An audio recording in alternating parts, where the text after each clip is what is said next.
Olá, pessoal que está assistindo o AgriShow com você. Hoje a gente conversa com a Camila Teles, Relações Públicas e empresária de marketing estratégico para o agronegócio. Acertei, Camila? É isso mesmo. É isso aí, acertou de primeira. Legal, obrigadão de estar conversando aqui com a gente. Eu queria começar te perguntando o seguinte: por que que boatos sobre agro ganha tanto espaço e tão rápido? Bom, então, primeiramente queria agradecer aqui o convite, estou super feliz de estar participando de alguma forma da AgriShow aqui com vocês. Esse ano é um ano muito atípico, né? A gente está tendo que se adaptar várias vezes. Respondendo a tua pergunta, a gente tem essa questão da falta de comunicação eficiente no agro, porque provavelmente essas pessoas que falam mal do agro, essas personalidades que falam mal do agro, elas têm um espaço que a gente acaba não tendo.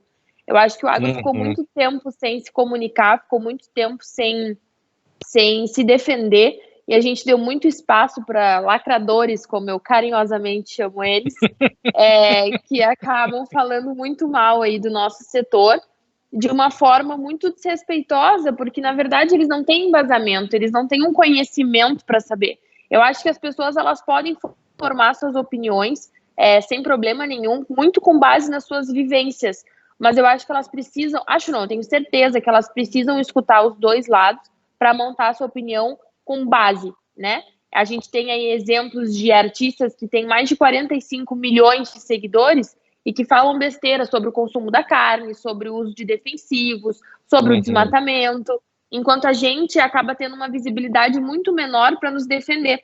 Então, eu acho que a gente tem que estar cada vez mais ativos nessas redes sociais, nas mídias, onde esse público mais jovem que está formando a sua opinião está presente, falando bem do agro, né? Mostrando o nosso lado e nos defendendo. A gente pode dizer que tem uma parcela nossa de responsabilidade, né? Você comentou aí na sua resposta que a gente parou de se comunicar e deixou o pessoal ganhar espaço.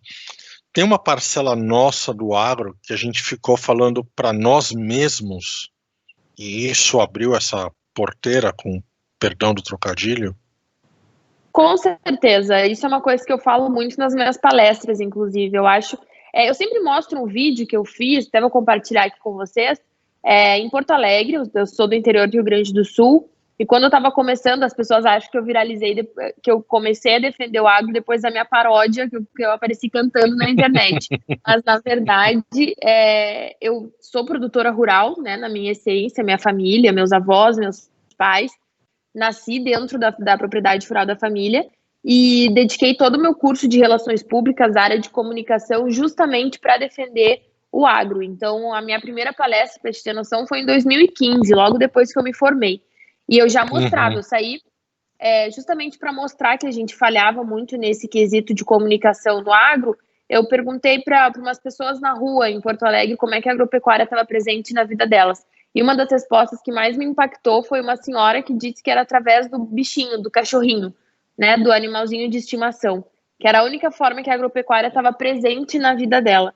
Isso me impactou muito. Eu praticamente pedi desculpa para ela. Eu disse: olha, se a senhora não sabe que hoje de manhã, no café da manhã, você consumiu o agronegócio, na manteiga, no leite, no café, no pão, eu peço desculpas por não comunicar isso direito. Então, sim, eu acho que a gente tem um papel crucial nisso, e eu fico feliz que agora essa geração que está chegando, principalmente com as redes sociais, está tendo mais voz, está querendo ocupar Uhum. mais espaço, está dando mais a cara a tapa pela defesa do setor. Mas eu acho que a gente ainda tem muito que melhorar. Nós comunicamos muito bem com o nosso público. A gente fala muito Uhum. bem sobre assuntos técnicos, a gente comunica bem para políticos, digamos assim. O que acontece? A comunicação, ela tem diferentes estratégias, que é bem a parte que eu trabalho, para atingir diferentes públicos. Então, a gente comunica muito bem para alguns públicos e peca muito para outros públicos. Só que para esses públicos que a gente está pecando, é a força de trabalho que está chegando no mercado, que está vindo. São os millennials, os alfas, que alguns nem nasceram ainda. E se a gente Uhum. manter essa imagem negativa do agro, a gente vai perder a força de trabalho dentro da porteira. Não só dentro da porteira, mas em todos os segmentos do agronegócio. Sim. Então, eu acho que não é só uma estratégia de comunicação, de melhorar a nossa imagem dentro do Brasil e fora dele, mas também é uma estratégia de mão de obra. qualificada que a gente precisa cada vez mais para esse agro diferenciado, sustentável e tecnológico que todo mundo espera.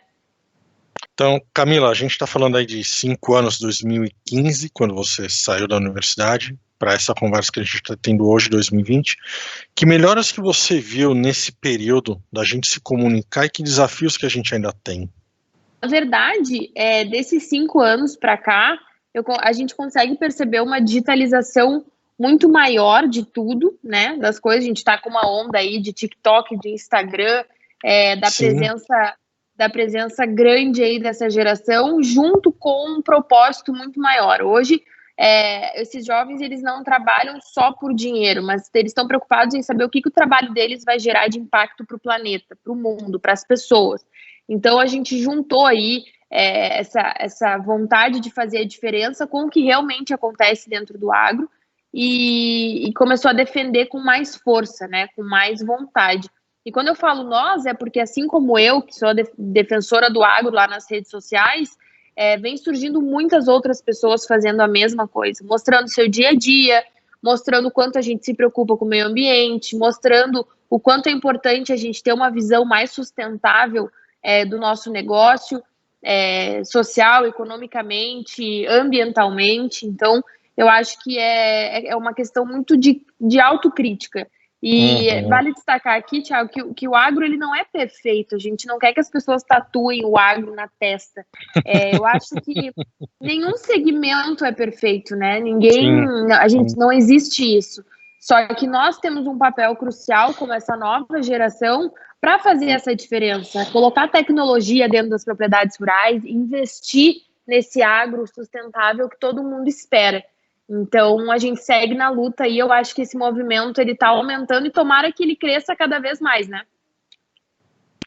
Você falou da senhorinha que você entrevistou, que falava que o animal, o cachorro, era a referência dela para o agro. Uhum. Como você percebe que esse mostrar o dia a dia, mostrar a ordenha, a irrigação, a máquina funcionando, o trator, o pessoal trabalhando, isso, além de nos aproximar mais do grande público, esclarece para eles que, olha, as suas 24 horas aí são preenchidas de alguma maneira pelo agronegócio.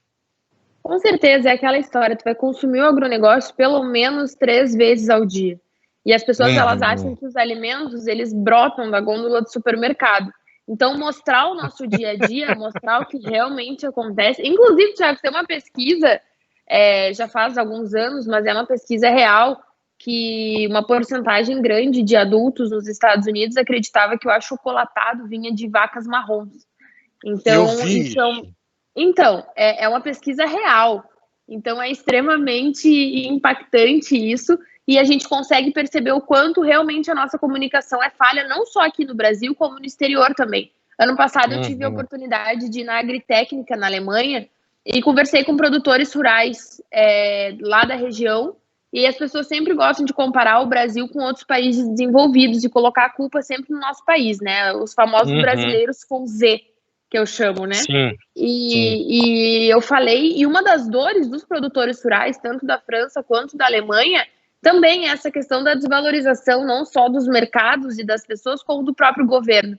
Então, isso é um problema mundial, só que aqui no Brasil ele tem se fortalecido cada vez mais. Então, é preocupante, assim, a gente pensar.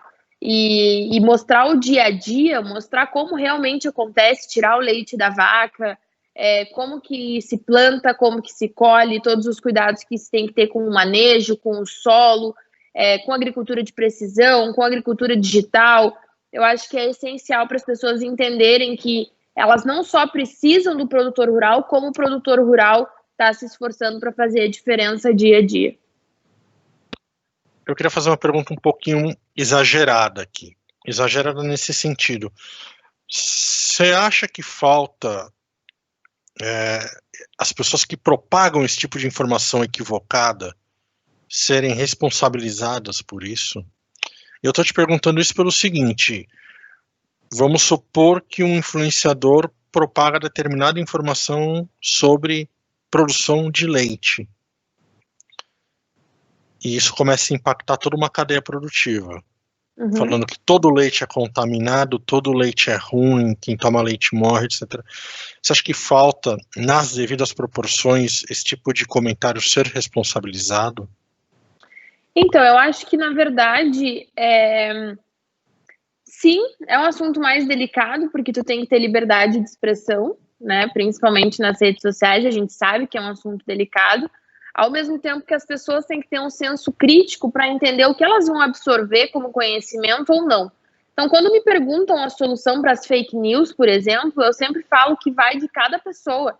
Eu acho que a população como um todo tem que saber filtrar aquilo que recebe e entender o que faz sentido e o que não faz sentido. O que tem viés ideológico, político, ou que está sendo dito com embasamento teórico e prático. Então, é por isso que eu sempre digo para as pessoas, antes de tu escutar uma pessoa que não tem conhecimento ou vivência no agro, falando mal sobre o agro, escute um produtor rural, escute um pesquisador, escute um técnico, escute alguém da área que vai poder esclarecer qualquer dúvida que tu tiveres. Então, quando eu faço os meus vídeos nas redes sociais, acaba sendo sempre uma resposta a alguma ignorância dita nas redes sociais. E por incrível que pareça, não tem um dia que alguém não solte alguma coisa totalmente ignorante, com um viés ideológico, político e comercial, o que é pior ainda. Então, está sendo patrocinado por algumas marcas específicas, principalmente produtos veganos, por exemplo, para detonar a pecuária. Ou seja, a pessoa que come carne é uma pessoa do mal, é uma pessoa ruim. Eu só vou ser uma pessoa do bem se eu comer só vegetal. Sendo que, na verdade, o discurso tem que ser um discurso de respeito. Tu pode consumir o que tu quiser, tu pode comer o que tu quiser. A única questão é respeitar a minha escolha e não detonar um setor inteiro por um achômetro. Então, acho que é aí que está o ponto de filtro dessas questões de fake news e notícias falsas. E o curioso é que quando você fala isso, os dois setores, carne e produtos veganos, estão na mesma cadeia, né? Estão no agro. Exatamente. Então, esse é um discurso que a gente tem que ter muito forte, Thiago, porque quando as pessoas criticam o agronegócio, é porque a gente tem um discurso político impregnado nessa história de que os latifundiários é quem ganha dinheiro, sendo que o agronegócio é tudo, é pequeno, médio, micro, grande, mega produtor, tudo que envolve, porque o agronegócio não é um setor, é uma cadeia produtiva, né? Então a gente tem aí a parte da indústria, a parte da logística, a parte de pesquisa, a parte de produção e a parte de consumo, tudo nessa mesma cadeia. Então o agronegócio ele não tem tamanho e ele é extremamente importante não só para o nosso dia a dia, como para a economia do nosso país, né? Sim, muito, né, aliás. Camila, queria te agradecer aí o seu tempo de conversar com a gente, dar esse cenário de estratégia de comunicação para o pessoal do agro. Super obrigado e a gente se vê, sim, muito em breve. Com certeza, contem comigo e obrigado pelo convite aí. Sucesso para vocês, viu? Até logo.